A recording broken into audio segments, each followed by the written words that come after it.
So we're thinking about what God says about rest, and we're going to jump straight in with that. Our goal in this session to ask what God says about rest, and we're going to do that by looking firstly at three places in the Bible to do with rest. And the first place is going to be the first time that rest is mentioned. The second place is the final chapter in the Bible containing the word rest. And the third place that we'll go to is in the middle of the Bible. And so we hopefully have got a good overview and a good survey. And so our first place is Genesis chapter 2. We've already been there. Genesis chapter 1 describes how God created the heavens and the earth in the space of 6 days. So how does the chapter end? Well, Genesis chapter 1 and verse 31. And God saw everything that he had made, and behold, it was very good.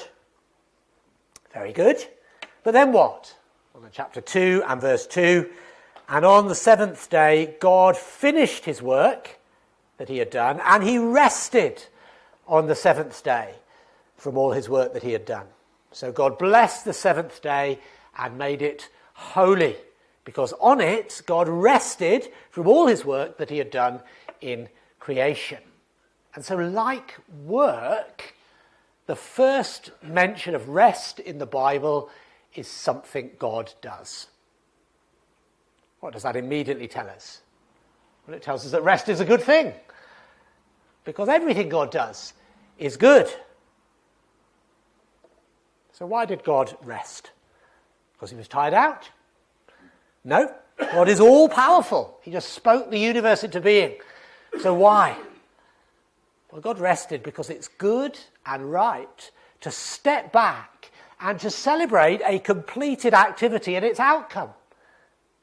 We work and then we step back and we celebrate that. This pattern of working and then resting is good. First you have activity, then you have the appreciation of it, the ceasing from it. And God wanted his very best creations, the man and the woman, to enjoy that pattern. In one sense, God rested on the seventh day, not because he needed to, but because he knew that we would need to. And if we think we know better than that, then we are foolish. And look at verse 3 there. God blessed the seventh day and made it holy. God blessed the seventh day and made it holy. Holy means special. It means different. It means above all, it means belonging to God, associated with him. Holy things are things to do with God.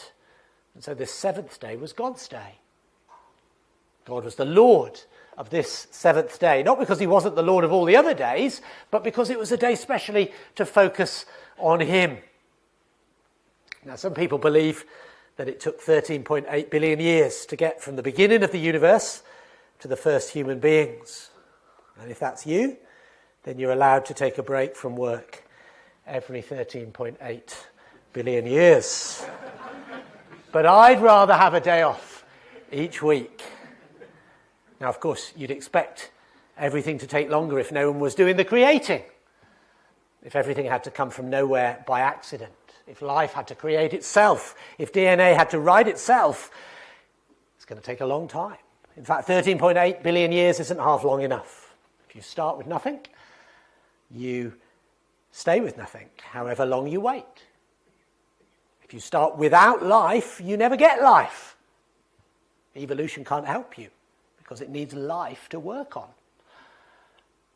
And you never get information without intelligence. But our world has all of those things.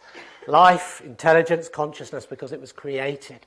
And the Bible gives us this pattern of work and rest based on that very first act of creation. So then rest is a good thing. A pattern of working and then resting is a good thing. And one day in 7 is a special Godward day. That's the first reference, the first place from the beginning. So let's turn to our next Bible references, and they're right at the end of the Bible. Final chapter that mentions the word rest is in Revelation 14. Now, in Revelation chapter 14, we have two very different descriptions that mention the word rest. In fact, you could not imagine more different descriptions than the two in Revelation chapter 14. The first description is one of the most disturbing and horrible in all the Bible.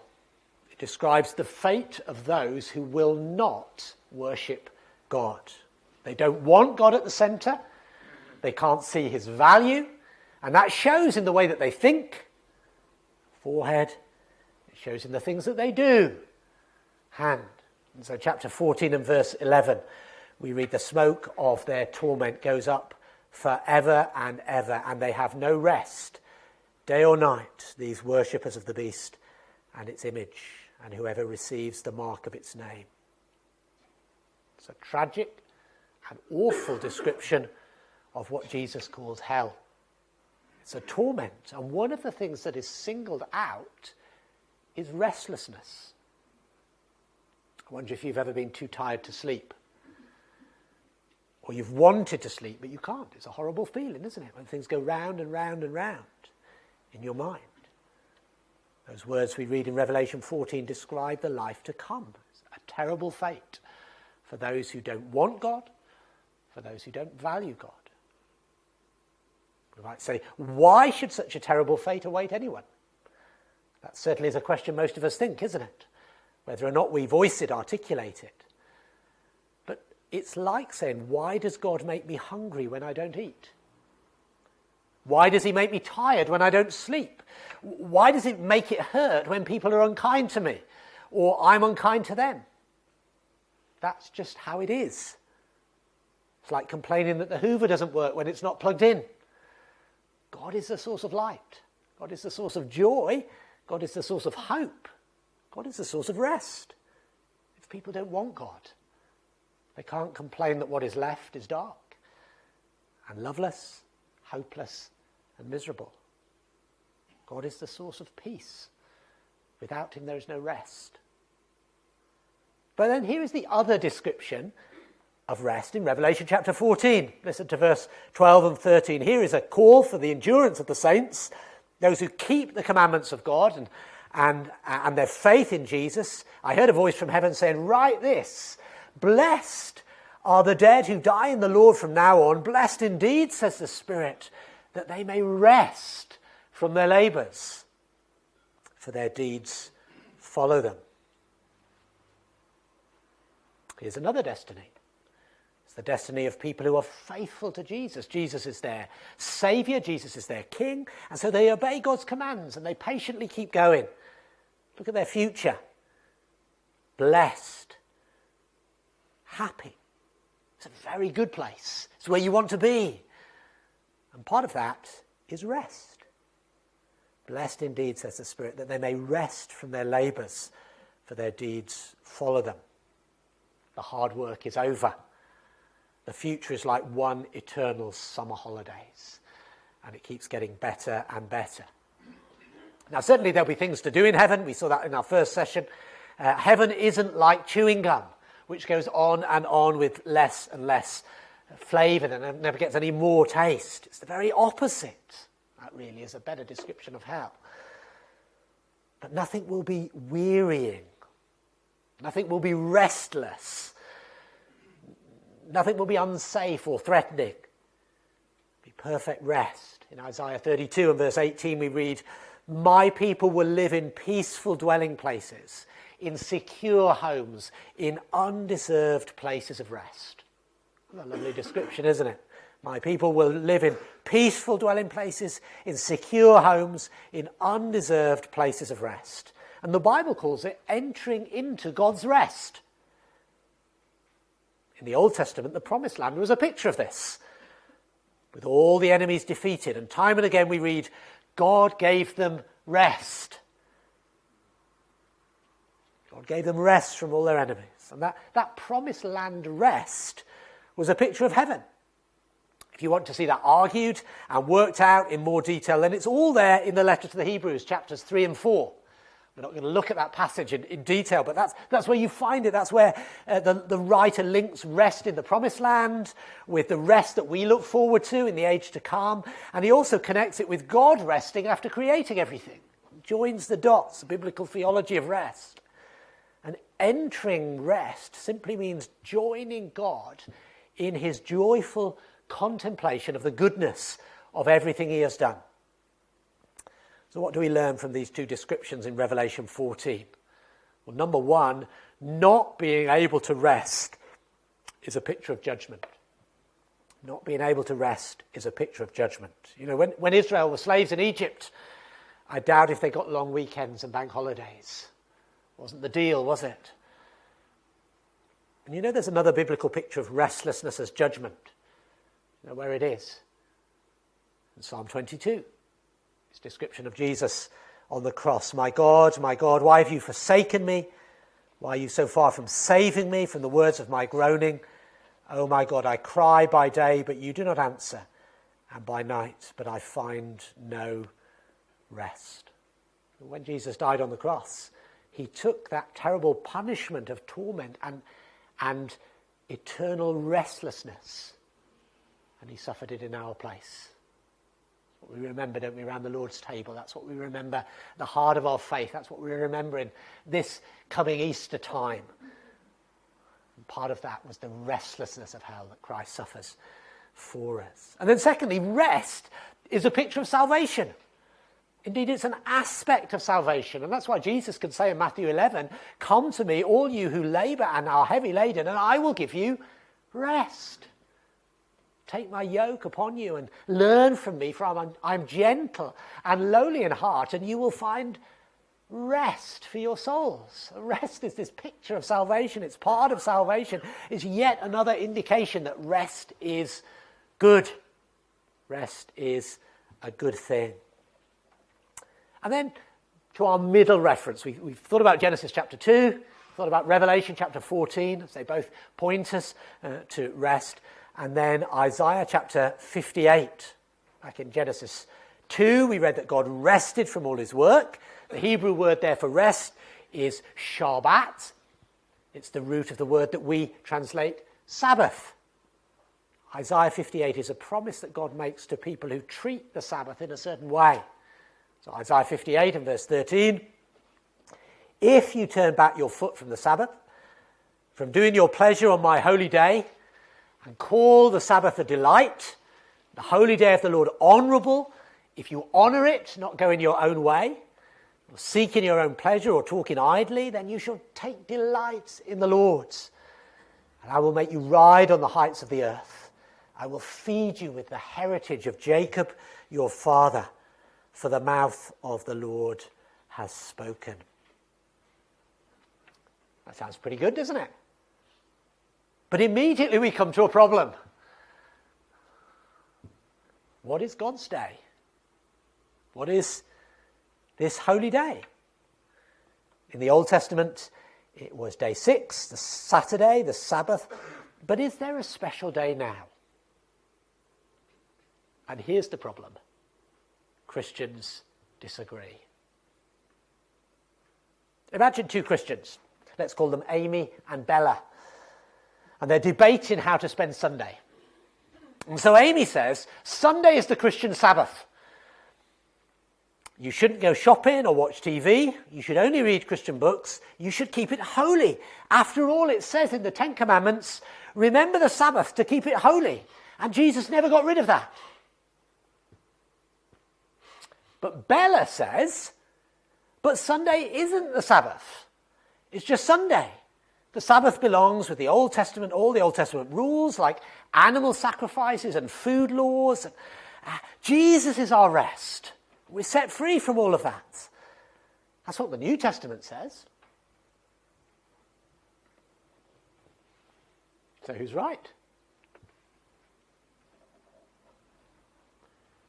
Neither of them.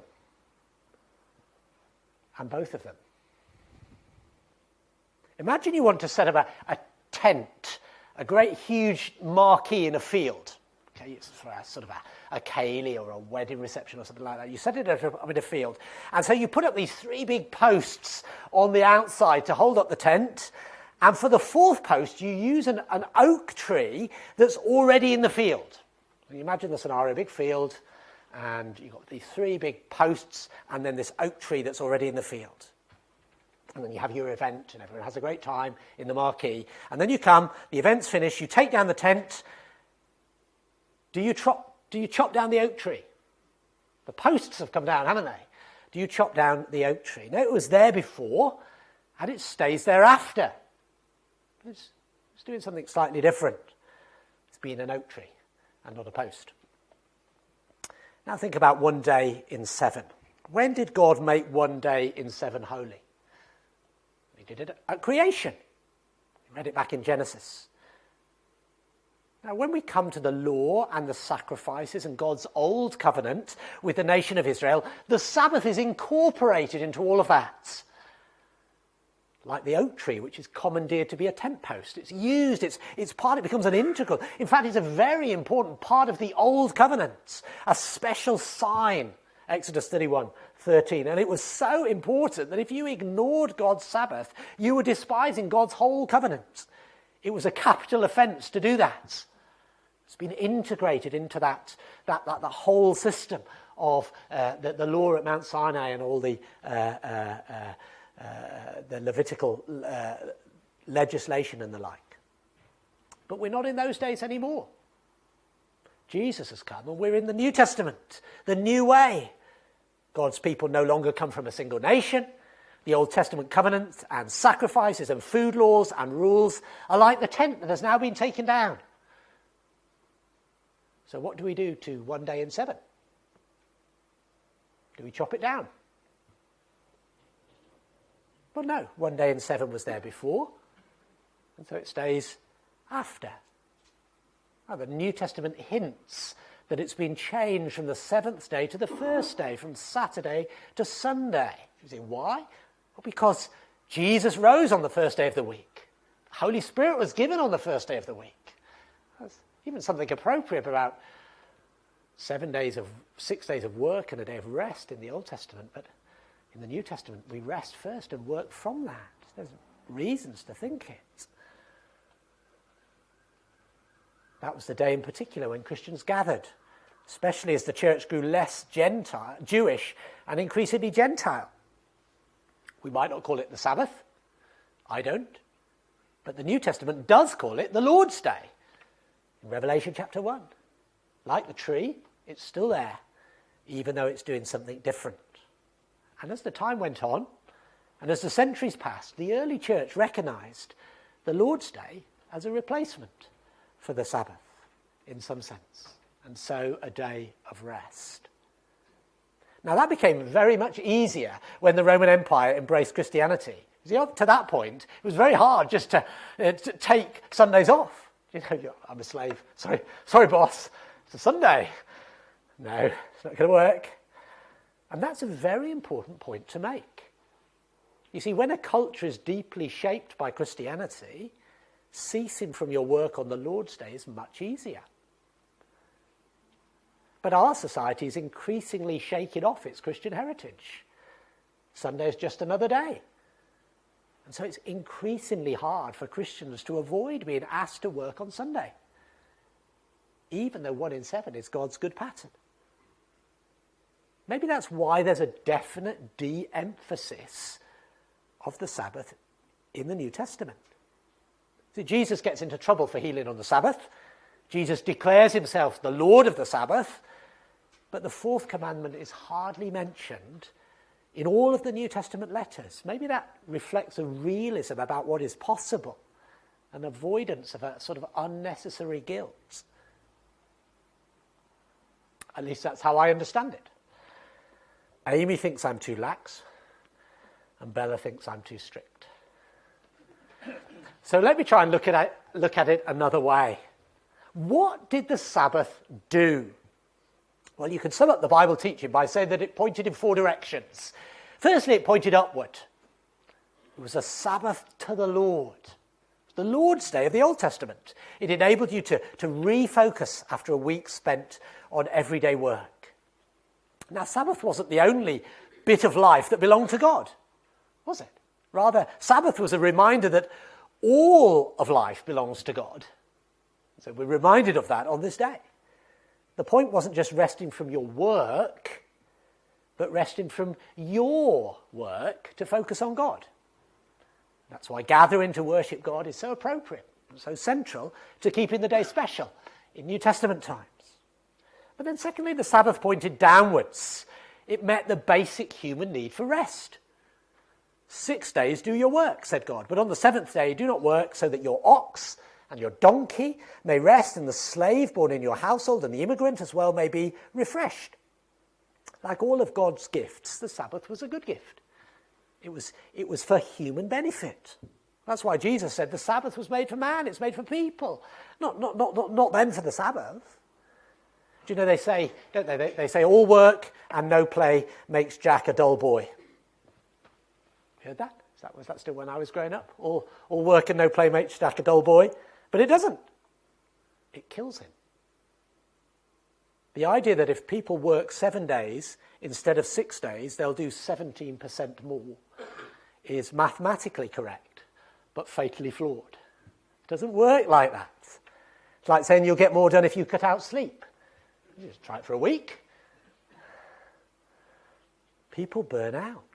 We need a rhythm of rest, physically, mentally. Otherwise, we cease to function properly. It was evening and there was morning, the first day, the second day, and we find, well, that's because that's how our body works, to detoxify our brains and to make our memories work, and all sorts of amazing things. And there's that same value of the pattern. And it's not just humans. Animals needed rest. God even required that the promised land should rest. It had to lie fallow every 7th year. There's an ecological concern. Intensive farming can be damaging too. The environment needs respecting too and resting. So the Sabbath pointed upwards because all of life belongs to God. It pointed downwards to the basic need of rest. But it also pointed backward. It pointed backward to creation. So if you read the Ten Commandments in Exodus 20, you'll see that God created everything in 6 days and then rested to set a pattern. Sabbath points backwards to that. But if you read the Ten Commandments as given in Deuteronomy chapter 5, you'll see that it points back to deliverance. God rescued his people from Egypt, from the restlessness of slave labor under cruel Pharaoh, and so the Sabbath reminded them of that. The people were to rest on day 7 because God himself had rested on day 7, and they were to imitate him, the great creator, and they were to rest because they were never to forget God's great deliverance that had made them what they were. So the Sabbath pointed backwards. You know my fourth point, don't you? It pointed upwards, it pointed downwards, it pointed backwards, and it pointed forwards. See, God rested on day 7, but he didn't start at work again on day 8. God had finished creation. Now, of course, God keeps working.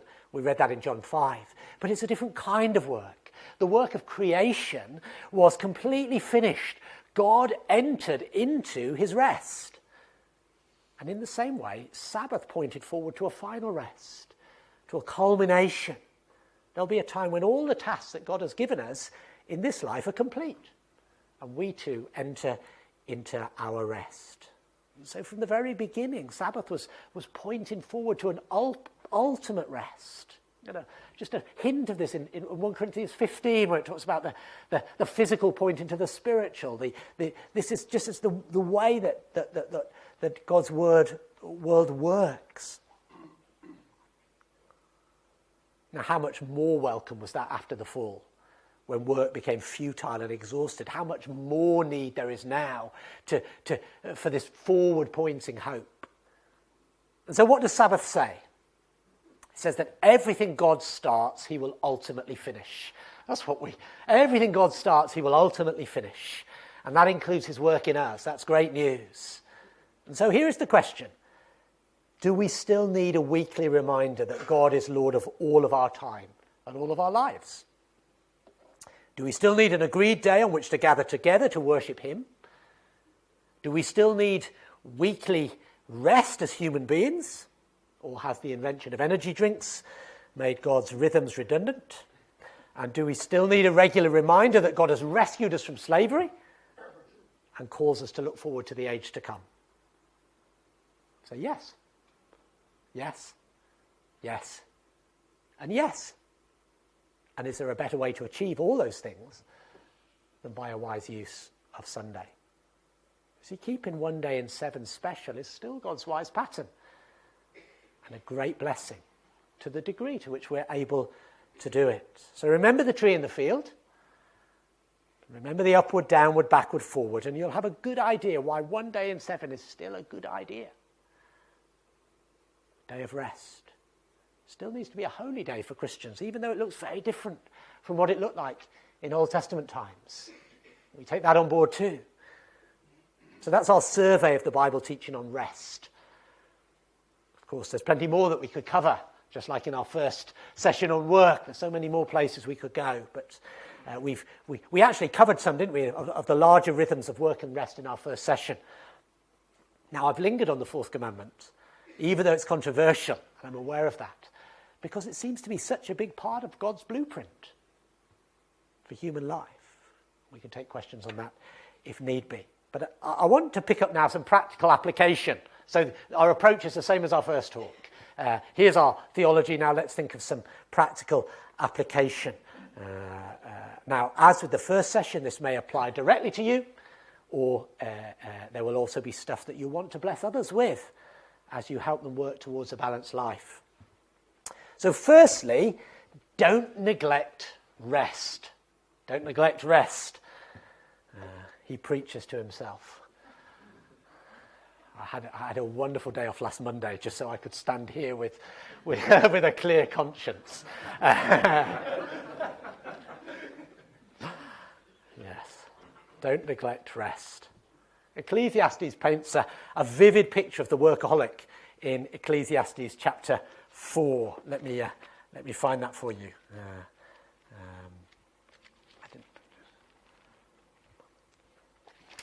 I didn't put it on. Ecclesiastes chapter 4 and verse 7. Again, I saw vanity under the sun, one person who has no other, either son or brother, yet there is no end to all his toil.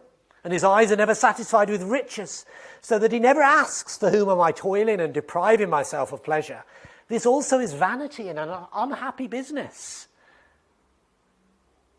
No end to all his toil. Lonely, pointless busyness.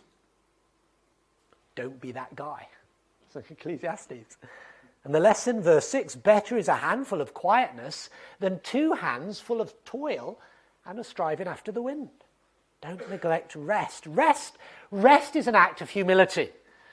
You know, some people find it easy to think, but what will happen if I'm not working? Everything is going to fall apart. That's a form of pride, isn't it? It all depends on me. We may even be secretly pleased to think that. It gives us a sense of importance and of self-worth. But obviously God's recipe of rest doesn't apply to someone as important, as necessary as myself. Yeah, right. Rest is an act of humility, just as sleep is an act of humility. God will run the universe for the next 7 or 8 hours, because I'm out of it. Rest is also an act of faith. What if everyone else gets ahead? They've got no qualms about working 7 days a week. What if I fall behind? What if they think I'm a slacker? I won't come top. I won't get promoted. Do we really know better than God what's best for us? Rest is saying God knows best. And I'm happy to do things his way, whatever the consequences. So it's an act of faith. And then rest takes work. What I mean is this. For some people, it's easy. They find it easy just to keep working. You know, you have to be disciplined to finish at a sensible time. You have to be disciplined to book time off and to take holidays. Maybe you need to be forced to speak at a conference on the subject of rest. And we rest in different ways. You know, for some people it's just crashing out, isn't it? Crashing out. For others it may be a creative hobby. For others it might be DIY. You know, I would rather personally sand my eyeballs than do DIY, but we're all different. Do you know, we rest in different ways. I sit down with a Greek grammar and dictionary to chill out. Maybe outdoors. May not be outdoors. Don't assume that everyone has to rest in the same way. But everyone has to rest. Rest is a good thing. Rest is a godly thing. Don't neglect rest. And on a very practical note, aim at healthy sleep patterns. Sleep is God's good gift. Psalm 127, it is vain that you rise up early and go late to rest, eating the bread of anxious toil, for he gives to his beloved sleep. Think of Jesus asleep in the boat, there, trusting his heavenly Father. God didn't just rest on the seventh day. Each of the first 6 days there was evening and there was morning. Some people need to set an alarm to go to bed, not just one to get up. Now, turning in time. You set your phone to do not disturb, black and white mode, whatever you need to do to aim at healthy sleep patterns. Now, I know there are challenges with that. Maybe health challenges, medical challenges, but let's not make it worse. Let's aim at that. And then notice, rest is a community project. Rest is a community project. For one person to rest, it may take the rest of us. Maybe there's someone in your church who has a very heavy burden of work, unavoidably. Think of new mums. Think of those who have to work long hours just to make ends meet. Think of caregivers. Is there anything you could do to help ease the burden? Is there anything you could do to help others to rest? Rest isn't just an exhortation for individuals, but it's an opportunity for church families. Think of one young lady in our church. She's not a member of our church. She goes to a church where they have an afternoon meeting, and she comes to us sometimes in the morning in order to she just comes, not to hear me preach, she comes to take one of the children in the creche for a young couple in our church. A young couple with a little baby, and she's just a friend. She'll just come, take it to the creche so that they can have the refreshment, the blessing of just sitting in. What a service that is. What a ministry that is.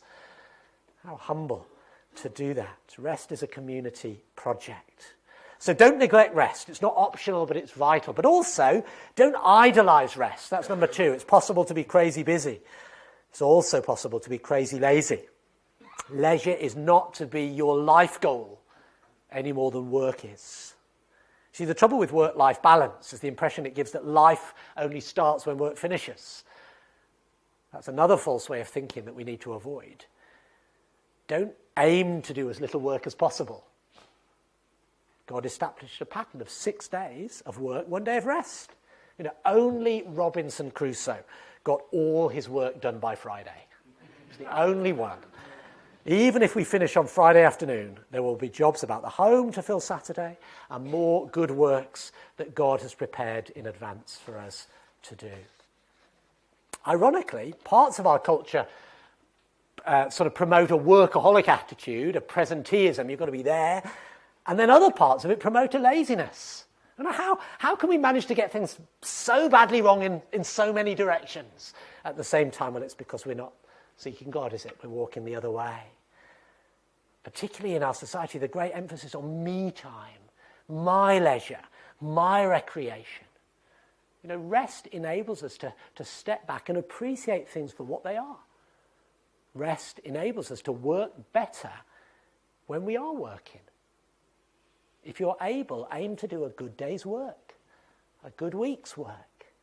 If you're unable to work, look for meaningful activities that will image God and bless others. Don't idolize rest. And the third application, embrace God's pattern of 1 day in 7. I know some Christians say, every day belongs to God, so I don't need to keep one special. That's like saying, all my money belongs to God, so I never put any in the collection. It doesn't work from a logical point of view. Just because every day belongs to God is not an argument against keeping 1 day special. It's an argument for it. The high ideal of making every day like Sunday always ends up with making Sunday like every other day. And I think there's an irony. Excuse me, a grin, but when God calls us to work hard, we prize our leisure, we want to take it easy, but as soon as he calls us to rest, suddenly we have to work. And we need to help our young people with this. Well, if you're a young person. When I went to university, I had an unfair advantage. I have to confess, I had an unfair advantage. Saturday afternoon, I would down tools and not give my work another thought until Monday morning. A guilt-free day off. Others were stressing, but I was totally relaxed. And God's ways are best. This way you work better in the other 6 days. And so I say to students, work hard in the evenings, use Saturday well, and then enjoy a guilt-free day off. Don't even think about it. And then I've often had the response, well, I couldn't possibly take Sunday off. But we need to remember God's words to Israel.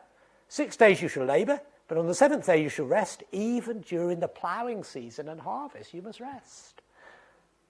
That was a challenge to a farmer. Now, sometimes people end up having to work on Sundays because of poor choices that they've made during the week at university. University is the easiest time to arrange life and be your own boss. It only gets harder. So we need to help our young people to lay some good foundations and to develop some healthy patterns. So embrace God's pattern. What about the world of work? It's hard, isn't it, sometimes? When people choose a career or when they take a job, they'll always be weighing things up. They'll always be looking at pros and cons. That's what we do if there's a choice. Some jobs have always involved Sunday working. A nurse, security guard. We're not going to guard the factory, it's Sunday. The word is going to get around, isn't it? Some industries involve machinery that runs 24/7. But people shouldn't take on Sunday work without weighing these things up. You weigh it up, you fit it in. They need to recognise that it won't be so easy to honour God's pattern of work and rest. It's going to be harder to meet to worship with God's people. That doesn't mean that you don't go that way. But you need to weigh it up. You need to think it through. You need to be aware of it. And overall, the message is count the cost. But be realistic. God calls us to work. Rejoice if you're able to avoid Sunday work. Pray for those who can't, help support them so that they're able to gather with God's people as much as they can and get a rhythm of work and rest. Work together, a community project. But embrace God's pattern of 1 day in 7 as best as you can. Maybe for me it should be another day in 7 if I'm working all Sunday. And then finally, and we're coming in again in time, however you can, use the Lord's Day well. You know, I've heard many Christians balk at the thought of taking a whole day off. They say, but I go to church on Sunday morning. Maybe just Sunday afternoon. Surely that's enough. Say, well, it is called the Lord's Day, not the Lord's morning. Yeah? But what will I do? Really? I mean, I wish Sunday was twice as long. Worshipping God, Christians to spend time with, books to read, and there are plenty of ways of doing good. Are there prayer reports to read? Is there a missionary you could write to? Is there a lonely person you could visit? Is there family to spend time with, or ways of sharing the gospel? There are so many good things to fill our day with. But you also need proper time just to rest, just to chill, refreshing your body and mind before the busy week starts in earnest. You see, the focus of the fourth commandment is rest, not worship. Now, of course, worship is a part of it, but it's not the only part. The essence of Sabbath was rest, ceasing from work. Some Christian views of Sunday have collapsed all rest into worship. You end up exhausted. And there's the inevitable overreaction then to that. Meeting together is downplayed. We need to be balanced. We need to get the back. That's the point of the day, isn't it? However you can, use the Lord's Day well. All sorts of things can be wholesome on the Lord's Day. But what's your heart? What's your heart? If you get defensive, surely I'm allowed to do X. Not X formerly known as Twitter, but just X in general. Surely I'm allowed to do that. Well, just be careful that X hasn't become an idol. The thing that you can't do without, even for 1 day. The great thing about the Lord's Day is that it's the Lord's Day. The Lord Jesus, who loved me and gave himself for me. Don't I want to keep it special for him? I don't say, which bits do I have to give to Jesus begrudgingly? I say, it's all for you. Now, how can I use it well?